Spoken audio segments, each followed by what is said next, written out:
I want to ask you, from the game or the halftime show, which is your preferred topic point? Which do you think is more interesting? Here's the thing. Last time you did a choose-your-own-adventure style thing, and I chose the sports, and then I did the real-life stuff after, you got mad at me, so I will start with the real-life stuff. Not mad at you. Just the floor is yours. Do whatever you want. Okay. You've got 10 minutes. So I will start with the real-life stuff.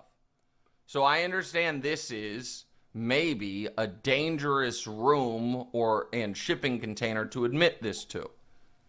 But prior to the halftime show, I was not very familiar with the work of Bad Bunny. I know I had heard his song, I know he has a song with J Balvin, and Cardi B. I know he's wildly popular, but I was not very familiar with him, okay? So I went into that as pretty, ignorant to the guy's music as anybody, and I'm also not really a big music guy. I'm more of, believe it or not, a sports podcast guy when I'm walking around or in my car. So I have a lot of musical, vacancies in my brain. But it takes a sub 70 IQ to not recognize, even though you couldn't understand, if you didn't speak Spanish, the words of the songs, that what this guy was trying to show America and the world at large is, on the stuff that matters, we're all basically the same. We all have weddings like that, just with different music and different food. We all have the old people in our community who hang out together by, maybe it's old ladies playing bridge in some cultural communities, maybe it's mahjong in others, maybe it's dominoes in those. We all have these things that collectively, connectively make us human, and the differentiators are absolutely meaningless to the bigger, like the cultural differentiators are not the important thing. The important thing is we all celebrate, live, and die similarly. And I thought it was a beautiful message. And I also thought he did a better job than I think a lot of people would have done, and some people wouldn't even call it better job, but he had more self-control in making it objectively apolitical by leading off the end with God bless America and then rolling in all of the other nations, all of the other Latin countries, all of the Western Hemisphere countries. It was a true artistic attempt at uniting a massive group of people. And the fact that the response from some people who fancy themselves not only not dumb, but thoughtful or smart or tastemakers, or maybe even one day want to be presidential candidates, was, I sure wish I understood the lyrics, either shows a willful ignorance, an ossification of one's heart, or that you're just a dope. And so, again, choose your own adventure on which door that applies to, if you're one of those folks that was allegedly outraged by this. But I don't give a damn about Bad Bunny's music. I knew none of Bad Bunny's music, and I thought the message in that 15 minutes was beautiful. And I thought it should have been pretty obvious to everyone what the message was. But what ended up happening afterward was sound like this. So explain and take us through what it is your reaction is. And you've answered some of this when you hear sound like this from Shitstain and Sid Rosenberg. It was a bad football game, and when you couple that with Bad Bunny, who may have been the worst halftime show, not one word of English, one word of English, one word. You combine the halftime show and the football game, I think Clay would agree. He's a great sports guy, too. What a waste of 3 hours. Right. Clay, Bad Bunny, I didn't get one word. I took German with him. I took German in high school. So I watched it with my dad. He said he's 81. He said, hey, this is the worst football game top to bottom ever. So, Super Bowl. So I think he was right on that one. Although Turning Point put together a great show. Sid looks great. He does. It's a hell of a mustache. So I try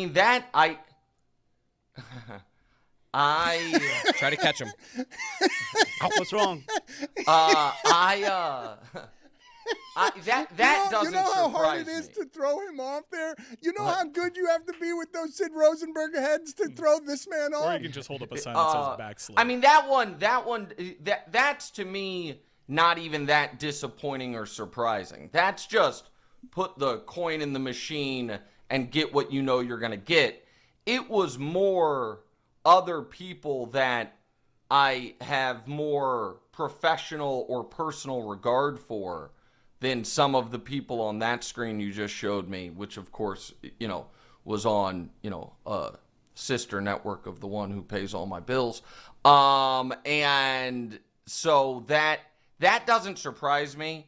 The other folks that tried to, let me say what I'm actually trying to say. I owe that to you guys. I have more respect for that than folks who try to both sides this stuff, who try to be like, listen, I'm a straight shooter. I just call it how I see it. And gosh darn it, that sure, I understand why that bothered people. Even if I'm not, it's just, everybody knows what you're doing, man. But you have conflicts, I guess, that everyone knows you're talking about Stephen A. Smith without saying it's about Stephen A. Smith. How about the football itself? How about... For the record, listen, I don't think Stephen A. was the only person I was talking about there, but of course, and my conflicts are not there. I don't mind saying this. He can be upset with me or not. You guys know how much professional regard and respect I have for him in the sports take field, and that he is the rabbit that I am chasing professionally. I've said that. I've been open with that. That is not contradictory to the fact that I find a lot of his political commentary to be so transparent in I am trying to make sure that I don't ever have to actually give a real opinion. All I'm trying to do is expand my tent as big as possible. I think that is, in times like we are in now and on important real life topics, I find that to be a damaging approach. Now, on the game itself, if we may for a moment or two, the question, so this is what has gotten thrown at me. I can't hold Drake Maye's Super Bowl performance against him because I am the captain of the team, that it is logically ridiculous to say losing a round early is better than making the final round and losing there. And it's all fruit of the poisonous LeBron tree. And that tree has not been poisonous for you. That tree has been bountiful for you, the poisonous LeBron tree. Yeah. I mean, Tony, you still like the watch, bro? I do. I was going to say we can make a bet for next season. Yeah. And this, by the way, a week from today, you guys can watch it on Poker Go's YouTube. I'll be playing in a game where table stakes are about this watch and against some of the best players in the world and some businessmen, and that game will probably end with me either getting another one, or if it goes real poorly, this being like, hey, what's the price of gold per ounce at the moment? But that's neither here nor there. Here is my big takeaway. Going into the playoff run, I thought Drake Maye was a lock, top 5 quarterback in the league moving forward. I just thought he checked so many of the boxes that I care about: the athleticism, the arm strength, the fact that he was so young or is so young, all of those things. He's in a good organization, good head coach. He was so irredeemably bad in every single first half and in at least 2, if not 3 of the games overall, that I have downgraded where he is now to me alongside Caleb Williams on the probably will be awesome, but I'm not 100% certain yet. Oh, wow. And You're just holding against him the fact that I think he faced in the playoffs, and you expect this to be great and grow, but the 3 worst defenses that will expose anyone who has skill position problems and offensive line problems. Like, there couldn't have been a 4th defense that's even close to the 3 that made him look like that. And I'm with you. He looked progressively worse in each of the games.